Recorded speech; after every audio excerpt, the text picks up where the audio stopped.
At sa punto pong ito ay nagsasalita na po ang CEO at pinuno po ng GMA Network na si Atty. Felipe. Pareho kami taga-Tondo, kagaya ni Dolphy. At higit sa lahat, siya pala ay kapuso. Alam niyo, iniisip ko kanina habang siyang nagsasalita dito, kagaya ng naisip ni Kuya Germs. Siguro kako kung hindi nagpari itong si Father Eric, ang labas nito, komedyante din. Siguro ganun talaga yung mga galing sa Tondo. Mahilig magpatawa sapagkat mahirap ang buhay sa Tondo. Anyway, maikli lang itong aking ipin-prepare na speech. 50 pages lang. Joke. Okay, levity aside. Dolphy's legacy to the showbiz industry and the Filipino people is like no other. He lived a full life as an entertainer who represented the Pinoy everyman, who made us laugh and cry, who gave us hope, and who taught us how to live and, more importantly, how to love. Ang pakikiramay, pagdadalamhati, 10 ng pasasalamat na pinamamalas ngayon, hindi lamang ng mga taong nakapila sa labas, ng mga taong nahandito sa loob, kundi ng buong sambayanang Pilipino, ay isang natatanging pagpapahalagang higit pa sa anumang award na nararapat ibigay kay Dolphy. Sa totoo lang, there may never be another Dolphy. In fact, gaya ng nasabi na, for GMA Network, which has never had Dolphy as an artist, we nevertheless embrace him as an authentic entertainment icon who, in the mold of heroes, belong to all the people. He has joined the ranks of exemplary Filipinos like Ninoy, whose life and works far transcend their time. In life as in death, Dolphy continues to touch the hearts of people. And I believe that future generations of Filipinos will know of one Rodolfo Vera Quezon Sr. who made a difference in many lives. Kaya't maraming salamat, Dolphy. Mananatili kang buhay sa aming alaala.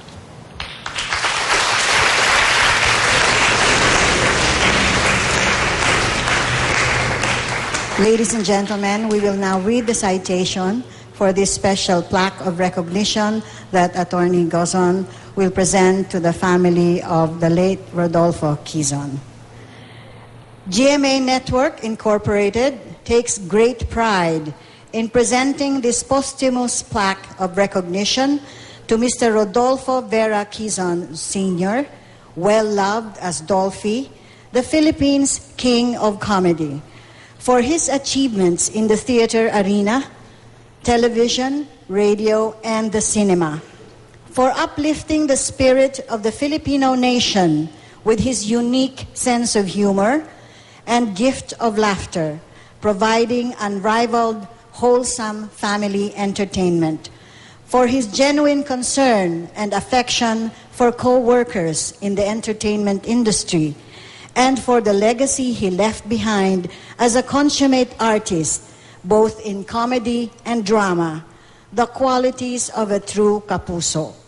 presented to the Gozon family this 14th day of July 2012 in Taguig, Metro Manila, Philippines, signed by Attorney Felipe L. Gozon, Chairman and Chief Executive Officer, GMA Network Incorporated, and Mr. Gilberto Duavit Jr., President and Chief Operating Officer, GMA Network Incorporated.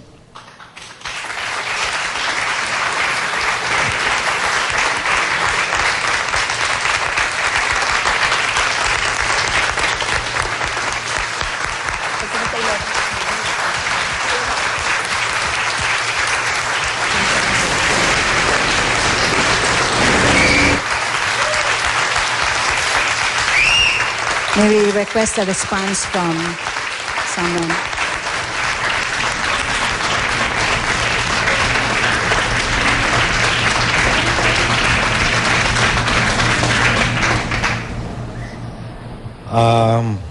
Maraming salamat mga kapuso. Attorney Gozon, Mrs. Gozon, everyone here, maraming Kuya Germs, Jeline, everybody here, maraming salamat sa recognition na binibigay nyo sa aming ama. Kumbaga, with this recognition that you give us, it adds to the many accolades that my dad has received in the past years, and this just strengthens his legacy. So with this award, we, the Gozon family, thank you.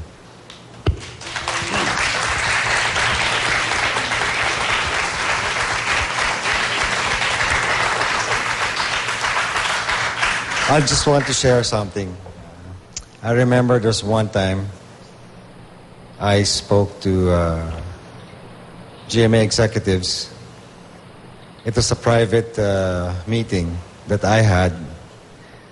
Miss Avin was there, and together with Miss Wilma Galvante. When my dad show ended in Channel 2, and I was working then with the GMA. I was directing shows for GMA. When my dad's show ended, right then and there, GMA was there. They were offering a show to my dad. We had a private meeting. Nobody knew about that, but it was a really it was a gesture that was unforgettable, and I think my dad really appreciates that because he felt so down that time, and you were there offering something to him. Kaya lang kinuha lang siya ulit din. Hinila ulit siya pabalik doon sa ABS. Pero maraming salamat for that. My dad really appreciates that. And muntik nang magkaroon siya ng show sa Channel 7 noon. And with that, nobody knew that except for a few people. Ako, ang nakakalam lang yun is ang pamilya namin, and of course, some of the GMA executives at the time. It's just a good feeling na yung daddy ko, maski whenever something happens to him, somehow he's being saved all the time. And when he was going through this ordeal, he was like saved so many times. Not just one or two or three, no, so many times. Kaya yung pinagdaanan ng daddy ko, masasabi nating it may be talagang isang mahabang roller coaster ride. Not just with his career. We all know that, when nangyari before in the 90s, nung nawala siya, he came back, then he bounced back with a bang. So he was like that to us also. I mean, during the last few months of his life, he would bounce back all the time when the doctors were saying that there was no hope and that it was time and any time. That's what they were telling us. But he would bounce back. So that's the kind of person that he is. He's a survivor. He's a fighter. And he was fighting not just for us, but I guess for the whole Filipino people. So with that, you know, like what his book says, hindi ko ito narating mag-isa.